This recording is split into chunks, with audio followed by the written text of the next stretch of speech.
Hello నమస్తే సలాం వాలేకుం మీ అందరికీ Everest masala వార వంటలు powered by natural refined sunflower oil మరియు టాటా సాల్ట్ ఈ దేశపు ఉప్పుకి స్వాగతం సుస్వాగతం.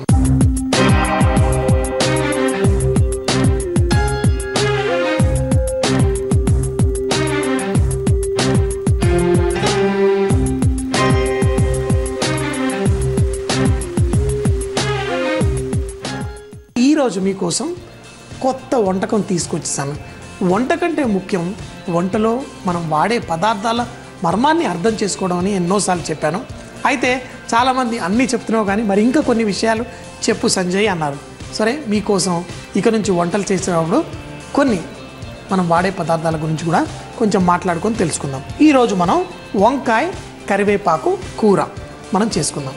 అయితే వంకాయల గురించి కూడా మనం కొంచెం తెలుసుకోవచ్చు. మనం ఎన్నో రకాల రంగుల వంకాయలు ఉంటాయి. అయితే కొన్నేమో ఇలా డార్క్ వైలెట్లో ఉంటాయి, కొన్ని తెల్లగా గ్రీన్గా ఇలా రకరకాల రంగుల్లో మనకి వంకాయలు వస్తాయి. అయితే మనం యూరప్ అంటే మన ఇంగ్లాండ్, ఈ ఫ్రాన్సు ఇటువైపు వెళ్తే అక్కడ వంకాయలు పెద్ద పెద్ద వంకాయలు దొరుకుతాయి. చిట్టి వంకాయలు అనేది మన ఏషియా దేశాల్లో ఎక్కువగా దొరుకుతాయి. ఇప్పుడు థాయిలాండ్ కానీ చైనా కానీ మన ఇండియా కానీ వస్తే వంకాయలు ఈ చిట్టి వంకాయలు ఎక్కువగా దొరుకుతాయి.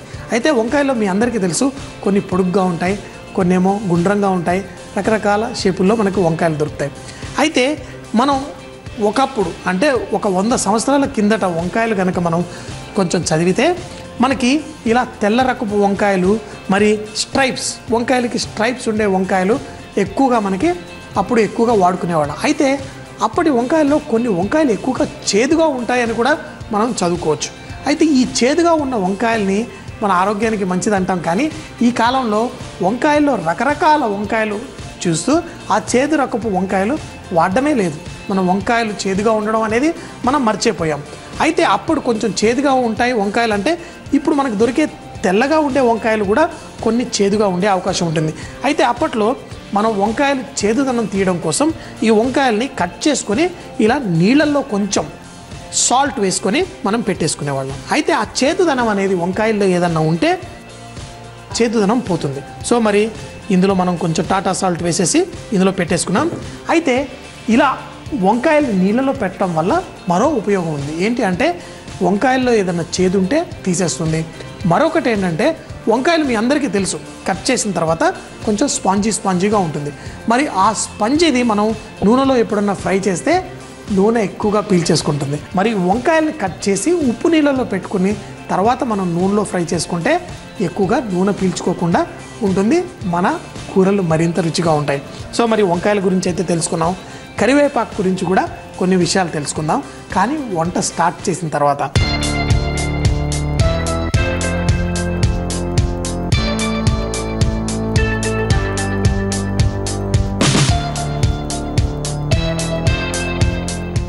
ఈరోజు వంట చేయడం కోసం ఫస్ట్ మూకుల్లో కొంచెం ధనియాలు, అలాగే శనగపప్పు, కొంచెం ఎండుమిరపకాయలు, ఇవన్నీ కొంచెం టైం పడతాయి కదా, పెద్దగా ఉన్నాయి కదా, ఇవన్నీ వేసి కొంచెం సేపు వేయించుకుందాం. అయితే ఎప్పుడన్నా ఇలాంటివి వేయించుకునేటప్పుడు మరీ చెప్తాను, కొంచెం ఎక్కువ టైం పట్టినా తక్కువ మంటలో వేయించుకోండి, అప్పుడు మనకి రుచి ఈవెన్గా చక్కగా వస్తుంది. ఇంకొకటి ఏంటంటే ఇలా ఎండుమిరపకాయలు మనం ఇలా వేయించుకోవడం వల్ల దాంట్లో ఉన్న తేమ పోయి తొందరగా పొడి కూడా అవుతుంది. సో మరి ఇలా కొంచెం సేపు వేయించేసుకుందాం. కొంచెం సేపు వేగిన తర్వాత మీరు ఇందులో చింతపండు కూడా వేసుకోవచ్చు. అయితే మరి చింతపండు మరీ ఎక్కువగా వేసుకుంటే పులుపు వస్తుంది, కానీ వంకాయలు మనం కొంచెం అంత పుల్లదనంగా ఉంటేనే రుచి బాగుంటుందని మనందరికీ తెలుసు. మనం బగారా బైంగన్ కానీ పులుసుల్లో కానీ వంకాయ వేసేసుకుంటూ ఉంటాం. సో ఇందులో కొంచెం చింతపండు వేసుకొని మరి కొంచెం సేపు వేగిన తర్వాత ఇందులో నువ్వులు కూడా వేసుకుందాం. ముఖ్యంగా ఈరోజు చేసే కరివేపాకు రుచి కలిగిన ఈ వంకాయ కూరలో మనం ఫస్ట్ కొంచెం వేగిన తర్వాత స్టవ్ కట్టేసుకొని దీంట్లో కరివేపాకు కూడా వేసేసుకోవచ్చు. అలాగే కావాలంటే కొంచెం కొత్తిమీర కూడా వేసుకోవచ్చు.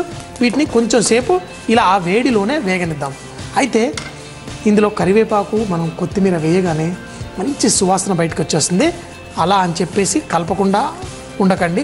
ఈ వేడిలోనే ఇది వేగుతున్నప్పుడు మన కరివేపాకు కూడా మనకి డ్రైగా అయిపోతుంది. ఇది వేసి కొంచెం పొడి కానీ లేదంటే కొంచెం అంత పేస్ట్ లాగా ఎలా కావాలంటే అలా చేసి పెట్టుకోవచ్చు. కొంచెం చల్లారిన తర్వాత అన్ని మిక్సీలో వేసి పొడి చేసుకోవడం. మరి మనం చేసుకున్న పొడి కూడా రెడీగా అయిపోయింది. అయితే వంకాయల గురించి తెలుసుకున్నాం, కానీ కరివేపాకు గురించి కూడా కొన్ని విషయాలు తెలుసుకుందాం అనుకున్నాం. మరి కరివేపాకు మనకి చూడడానికి చక్కగా ఇలా, ఇది కరివేపాకు కాదండి, ఇది వేపాకు. ఈరోజు కరివేపాకు గురించి చెప్పాలంటే వేపాకు చూపిస్తున్నాను. ఎందుకో తెలుసా? ఇంగ్లీష్లో కరివేపాకుని స్వీట్ నీమ్ లీఫ్ అంటారు. అంటే తీయటి మన వేప చెట్టు, వేపాకు అనమాట. అయితే ఈ వేపాకులో ఉన్న అద్భుతమైన గుణాలన్నీ మన కరివేపాకులో ఉన్నాయి. మనం వేపాకు గురించి ఆయుర్వేదంలో ఎన్నో అద్భుత గుణాలు చెప్తూ ఉంటారు. అంటే వేపాకు ఎంత చేదుగా ఉన్నా కొంచెం తింటుంటే చాలా బాగుంటుందని. మీకు ఏ కంగారే అక్కర్లేదు. వేపాకు తినాలంటే చాలా కష్టం కదా. మనం కరివేపాకుని చక్కగా వంటల్లో వాడుకుంటే మన వేపాకులో ఉన్న అద్భుతమైన గుణాలన్నీ వచ్చేస్తాయి. మరో విషయం, మరి వేపాకు మన నిమ్మ జాతికి చెందిన మొక్కనే. కరివేపాకు మనం ఎండిపోయిన ఆకు మనం కూరల్లో వాడుకుంటే రుచి రాదు. కొంచెం అంత ఆకు ఎండిందంటే దాంట్లో ఉన్న అద్భుతమైన ఆ గుణాలు, ఆ సువాసన అంతా తగ్గిపోతుంది అంటారు. మేము అమెరికాలో ఉన్నప్పుడైతే ఈ కరివేపాకు 1000 రూపాయలకి ఇంత చిన్న ప్యాకెట్ కొనేవాడిని. ఎందుకంటే మనం కరివేపాకు వేయలేదంటే రుచే లేదని మన తెలుగు వాళ్ళందరం అంటుంటాం. అందుకే మన కరివేపాకు ప్రతి పెరట్లో ఉండాలి. కరివేపాకు ఆకు మనం చాలా వాటిలో వేసుకుంటాం, సాంబార్లో వేసుకుంటాం, అన్నిట్లో వేసుకుంటాం. కానీ చాలామంది, నాకు బాధ వేస్తుంది, కరివేపాకు తీసి పక్కన పెట్టి, అంటే దాంట్లో ఫ్లేవర్ అయితే మన కూరకు వచ్చేసింది కదా, ఈ ఆకు ఎందుకు అని పక్కన పెడుతుంటారు. అందుకే నేను ఎప్పుడు కరివేపాకు వేరే కూరల్లో వేసుకున్నా కొంచెం తుంచేసి వేస్తుంటాను. ఎందుకంటే పిల్లలకి అది తీసి పక్కన పెట్టే అవకాశం ఇవ్వకూడదని. అయితే మరొక విధంగా మనం ఏం వాడుకోవచ్చు అంటే కరివేపాకుని చక్కగా మనం పొడి పొడిలాగా చేసేసుకొని కూరల్లో వేసేసుకోవచ్చు. సో ఈరోజు మనం చేసుకునే వంకాయల్లో మీరు చూసారు కదా, ఈ కరివేపాకుని చక్కగా పొడి చేసేసుకున్నాం. కరివేపాకులో మనకి ఎన్నో మంచి ఫ్లేవర్ ఉంటుంది కాబట్టి మనం కరివేపాకు అన్నం రూపంలో లేకపోతే కారం రూపంలో ఎన్నో విధాలుగా మనం తింటూ ఉంటాం. ఇడ్లీ కరివేపాకు కారంలో తింటే చాలా బాగుంటుంది. సో మరి ఈరోజు వంట స్టార్ట్ చేసేద్దాం. మరి కొంచెం అంత న్యాచురల్ ఆయిల్ వేసుకుందాం. కొంచెం అంత నూనె వేడెక్కిన తర్వాత దీంట్లో కొంచెం జీలకర్ర. ఆహా, మంచి కాంబినేషన్. కరివేపాకు ఉన్న చోట కొంచెం జీలకర్ర కూడా అద్భుతంగా ఉంటుంది. మరి ఇందులో ఉల్లిపాయలు అవేం అక్కర్లేదు. మనం సన్నగా తరిగిన కొంచెం పచ్చిమిరపకాయలు, కొంచెం ఎక్కువగా అల్లం వేసుకుందాం. అలాగే కొంచెం పసుపు. ఎంతో సింపుల్గా మనం చేసుకునే కూరలో కొంచెం అంత అల్లంలో ఆ పచ్చిదనం పోయి మంచి స్వీట్ ఫ్లేవర్ వచ్చేంత వరకు లైట్గా వేయించుకుందాం. వేగిన తర్వాత ఇందులో మనం కొంచెం అంత ఇంగువ కూడా వేసుకోవచ్చు, చాలా బాగుంటుంది. ఇంగువ కూడా వేసి ఆ ఇంగువ కూడా కొంచెం వేగిన తర్వాత ఈ వంకాయ ముక్కలు తీసేసి మనం ఇందులో వేసేసుకుందాం. ఒకవేళ ఈ వంకాయల్లో ఏదన్నా చేదున్నా మనకి ఆ ఉప్పులు వేయడం వల్ల బయటకు వచ్చేస్తుంది. మరి ఇప్పుడు ఈ వంకాయ ముక్కల్ని దీంట్లో కొద్దిసేపు వేగనిద్దాం. అయితే మనం చేసుకున్న ఈ పొడి ఇప్పుడే వేయకూడదు, ఈ కొంచెం వేగిన తర్వాత దీనిపైన వేసుకుంటే అప్పుడు మనకి పర్ఫెక్ట్గా మన వంకాయకి మంచిగా పడుతుంది మసాలా. సో ఇలా 4-5 నిమిషాల పాటు స్లోగా మనం వంకాయల్ని వేయించుకుందాం. ఈ వంకాయ ముక్కలు వేగుతున్నప్పుడు కొంచెం తొందరగా వేగాలి అంటే మనం దీనిపైన మూత పెట్టేసుకుంటాం. మనం ఉప్పు నీళ్ళలో పెట్టినా మరింత ఉప్పు పడుతుంది కాబట్టి దీంట్లో మనం చేసేటప్పుడు మరి కొంచెం సాల్ట్ కూడా వేసుకోవచ్చు. ఇది భలేగా ఉంది. ఏంటంటే మరీ ఎక్కువ పడకుండా కావాల్సినంత వేసుకునేట్టు పర్ఫెక్ట్గా ఉంది ఈ చిన్న ప్యాకెట్. వంకాయ వేసి కొంచెం సేపు వేగిన తర్వాత మనం ఈ దాంట్లో ముందుగా చేసుకున్న మన కరివేపాకు పొడి ఇందులో వేసేసుకుందాం. మీరు కావాలంటే ఫైన్గా కూడా చేసుకోవచ్చు, కానీ కొంచెం బరకగా చేసుకుంటే మీకు పర్ఫెక్ట్గా ఉంటుంది. ఈ కరివేపాకు కూడా ఇందులో వేసి కొంచెం సేపు ఇలా వేగనిద్దాం. మీరు కావాలంటే అన్నంలో కలుపుకోవడానికి కొంచెం గ్రేవీ స్టైల్ కావాలంటే ఇందులో పెరుగు వేసుకోవచ్చు, లేదు పొడి పొడిగా కావాలంటే ఇలాగే కొంచెం సేపు కుక్ చేసుకోవచ్చు. అయితే ఈరోజు నేను కొంచెం ఇందులో పెరుగు కూడా వేసుకుంటున్నాను. పెరుగు కూడా వేసి దీన్ని కలిపేసుకుందాం. ఇలా చేసుకోవడం వల్ల మనకి అన్నంతో పాటు కలుపుకోవడానికి చాలా బాగుంటుంది. వేసి తక్కువ మంటలో ఒక 5-6 నిమిషాల పాటు కుక్ చేసుకుందాం. చూసారు కదా, ఎంతో సింపుల్ డిష్. ఇందులో మనం ఈ పెరుగు వేసిన తర్వాత బాగా ఎక్కువగా కలపకండి, ఎందుకంటే వంకాయ ఆల్రెడీ కొంచెం మగ్గింది. ఇలా కొద్దిసేపు మూత పెట్టేసి తక్కువ మంటలో ఇంకొక 3-4 నిమిషాల పాటు కుక్ చేసుకుంటే పర్ఫెక్ట్గా ఉంటుంది. తింటుంటే భలే మజా వస్తుంది.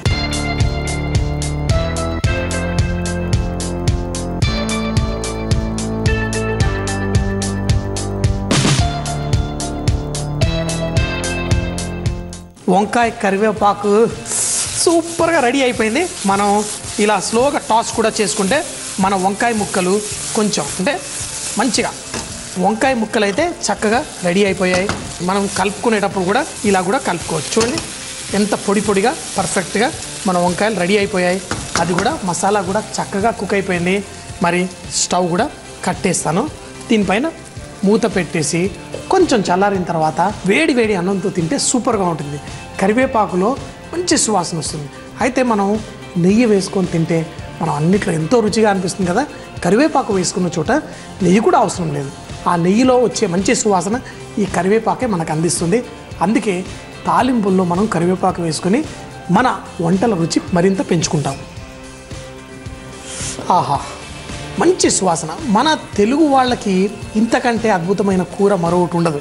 మంచిగా కరివేపాకు పొడి, మసాలా, మనకి ఇష్టమైన వంకాయ. ఆ వంకాయ కూడా మనం ఎప్పుడు వాడే కాకుండా తెల్ల వంకాయ, రకరకాల రంగుల వంకాయలు, కొంచెం చేదుంటే కంగారు పడద్దు, ఉప్పు నీళ్ళలో వేసుకోండి చాలు. కానీ మంచి అద్భుతమైన ఆ ఫ్లేవర్స్తో పాటు మంచి ఆరోగ్యానికి కావాల్సిన కరివేపాకు గుణాలు కూడా ఈ కూరలో ఉన్నాయి. మరి టేస్ట్ చేద్దామా? ఈ వంకాయ ముక్కల్ని కూడా కొంచెం ఇలా కనిపించాలి. ఎందుకంటే మనం ఎప్పుడన్నా రొయ్యల కూర ఇలా తినేటప్పుడు ముక్కలు ఏరుకొని తింటూ ఉంటాను. కానీ ఇదే కరివేపాకుతో వంకాయ కూర చేసుకున్న ఈ వంకాయ ముక్కలు ఏరుకొని ఆహా అనుకుంటూ తింటాను. సో మరి తప్పకుండా ఇలా చేసుకోండి వేడి వేడిగా.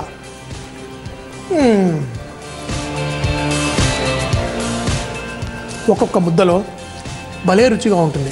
కొంచెం అంత పులుపు, కొంచెం అంత కారం, భలే అద్భుతమైన రుచులు కలిగిన మన కరివేపాకు వంకాయ కూర తప్పకుండా ఒకసారి ట్రై చేయండి.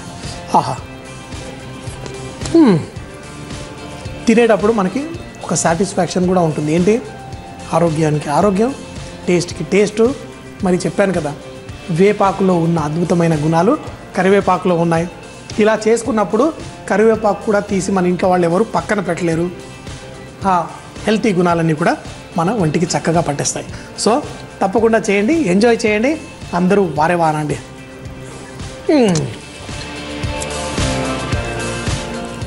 అదిరిపోయింది. కరివేపాకు వంకాయ తయారు చేయ విధానం: ముందుగా ప్యాన్ వేడి చేసి అందులో ధనియాలు, శనగపప్పు, ఎండుమిరపకాయలు, చింతపండు, నువ్వులు, కరివేపాకు, కొత్తిమీర వేసి వేయించుకొని మిక్సీ జార్లో బరకగా పొడి చేసి పెట్టుకోవాలి. అదే ప్యాన్లో కొద్దిగా నూనె వేడి చేసి అందులో జీలకర్ర, పచ్చిమిర్చి ముక్కలు, అల్లం ముక్కలు, పసుపు, ఇంగువ వేసి కాస్త వేయించుకోవాలి. తర్వాత వంకాయ ముక్కలు కూడా వేసి 5-6 నిమిషాల పాటు వేయించుకోవాలి. ఇందులో ముందుగా మిక్సీ చేసుకున్న కరివేపాకు పొడి, కొద్దిగా పెరుగు వేసి కలిపి చిన్న మంటపై 3-4 నిమిషాల పాటు కుక్ చేసుకోవాలి. దీనిని వేడి వేడి అన్నంతో వడ్డించుకుంటే చాలా రుచిగా ఉంటుంది. ఇప్పుడు మీకోసం రాగిని ఒక స్పెషల్ వంటకం చూపించబోతుంది. మరి చూసేద్దామా? ఈరోజు భలే భలే బ్రేక్ఫాస్ట్లో మీ అందరి కోసం instant sweet corn dosa.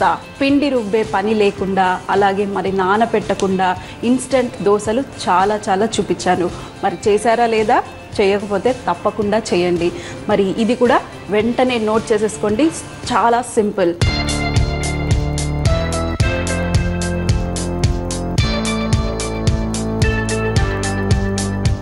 Sweet corn తీసుకొచ్చేసి ఇలా ఒలుచుకోవచ్చు. లేదంటే ఈజీ మెథడ్ ఏంటంటే మీరు 2 ముక్కలుగా స్వీట్ కార్న్ని చేసేసి చాకు తీసుకొని మీరు డైరెక్ట్గా కట్ చేసుకుంటే ఇలా వచ్చేస్తుంది. మనం ఇలాంటి దోశలు చేసినప్పుడు మీరు డైరెక్ట్గా ఇలా కట్ చేసుకున్నా పర్వాలేదు. ఒకవేళ మనము స్వీట్ కార్న్ని స్టీమ్ చేసుకొని తింటామనుకోండి, అప్పుడు మనం ఒలుచుకోవాల్సి వస్తుంది. ఫస్ట్గా ఈ స్వీట్ కార్న్ని మనం ఒక గ్రైండర్లో వేసుకుందాము. దోశ పిండి చేయాలి కదా మరి. అలాగే కొంచెం అంతా కొత్తిమీర, కాడలతో పాటు వేసుకున్నా పర్వాలేదు. అలాగే అల్లం, ఫ్రెష్ అల్లం వేసుకోండి ఎప్పుడైనా ఇలా దోశలు ఇన్స్టెంట్గా చేసినప్పుడు. అలాగే పచ్చిమిరపకాయలు. కొంచెం కారం కావాలంటే మీరు ఎక్కువగా వేసుకోండి, ఎందుకంటే ఇది స్వీట్ కార్న్ కాబట్టి కొంచెం స్వీట్నెస్, మరీ స్వీట్నెస్గా ఉండదు, కొంచెం స్వీట్నెస్ వస్తుంది కాబట్టి మీరు కొంచెం ఎక్స్ట్రా పచ్చిమిరపకాయలు వేసుకుంటే చాలా బాగుంటుంది. మరి అలాగే మరి ఇందులో కాస్త సాల్ట్, మన టాటా సాల్ట్ తగినంత మీరు వేసుకోవచ్చు. ఫస్ట్ మనం ఇది పేస్ట్ చేసుకుందాము. మరి చూడండి, ఇక్కడ స్వీట్ కార్న్ని నేను చక్కగా గ్రైండ్ చేసుకున్నాను. చూడండి గ్రీన్ కలర్, మనం స్వీట్ కార్న్ ఎల్లో కలర్ వేస్తే గ్రీన్ కలర్ అయిపోయింది, ఎందుకంటే ఎక్కువగా మనం కొత్తిమీర వేసుకున్నాము. ఇంకో విషయము, స్వీట్ కార్న్ని మనం ఎప్పుడు ఉడికిచ్చేసుకొని కొంచెం అంత ఉప్పు కారం చల్లుకొని తింటాము, లేదంటే స్టీమ్ చేసుకొని తింటాము, లేదంటే ఉడకబెట్టుకొని తింటాము. కానీ కొంచెం ఫ్రెష్గా ఉన్నప్పుడు ఇవన్నీ చేసుకోవచ్చు. కొంచెం వాడిపోయాయి అనుకోండి, పడేయకుండా 2 ముక్కలుగా కట్ చేసుకొని నైఫ్ తీసుకొని మన స్వీట్ కార్న్ని చక్కగా కట్ చేసుకుంటే, మీకు చూపించాను కదా ఫస్ట్లో, అలా వస్తాయి. వచ్చినప్పుడు మీరు చక్కగా గ్రైండ్ చేసుకొని ఇలా దోశలు వేసుకుంటే ఎక్సలెంట్ దోశ వస్తుంది. మరి ఈ పేస్ట్ చేసుకున్న స్వీట్ కార్న్ అలాగే పచ్చిమిరపకాయ, అల్లము ఇదంతా ఫస్ట్ మనం ఒక బౌల్లో వేసుకుందాం. నేను ఈరోజు ఒక్క స్వీట్ కార్న్ వాడుతున్నాను, మీరు కావాలంటే 2, 3 వాడుకోవచ్చు. మీరు ఎంతమందికి పెట్టాలనుకుంటున్నారో దానికి తగ్గట్టుగా మీరు ఎక్కువగా స్వీట్ కార్న్ వాడుకోవచ్చు. కొంచెం వాటర్ పోసుకొని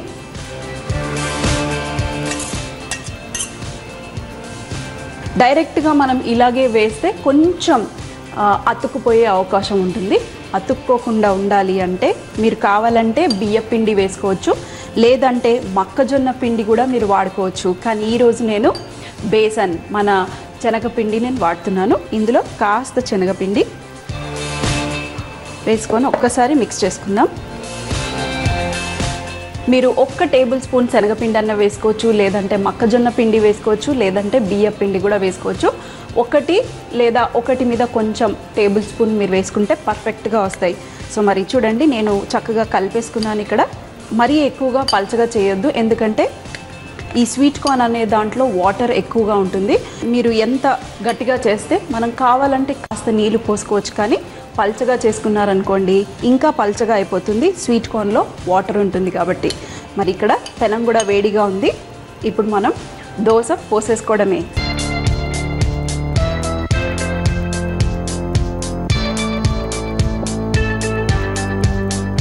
పెసరట్టు ఎలా వేసుకుంటామో ఇది కూడా అలాగే కొంచెం చిన్న ఫ్లేమ్లో పెట్టుకోండి స్టవ్ని.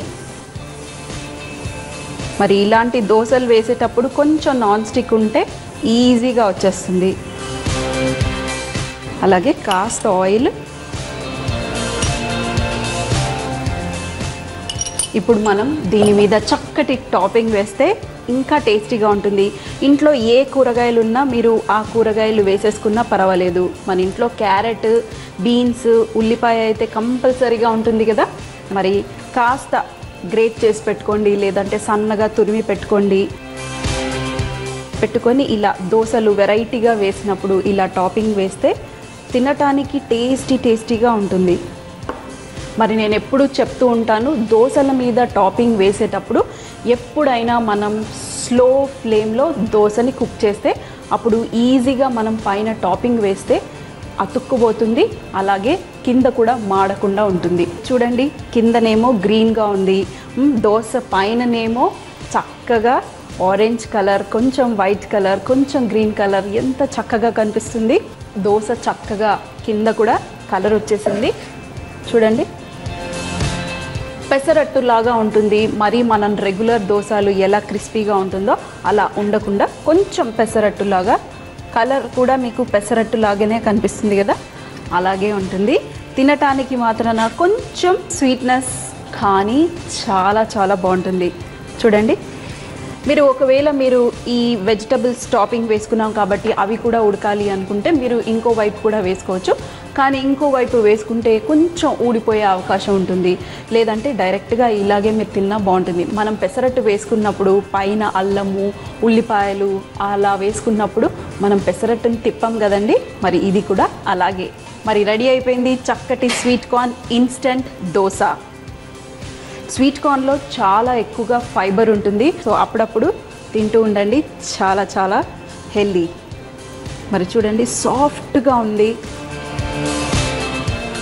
నేను కొంచెం ఎక్కువగా పచ్చిమిరపకాయలు వేసుకున్నాను కాబట్టి ఆ స్వీట్నెస్ని కొంచెం కట్ చేస్తుంది. అలాగే అల్లం వేసుకున్నాను కాబట్టి ఆ అల్లం ఫ్లేవర్ చాలా చాలా బాగుంది.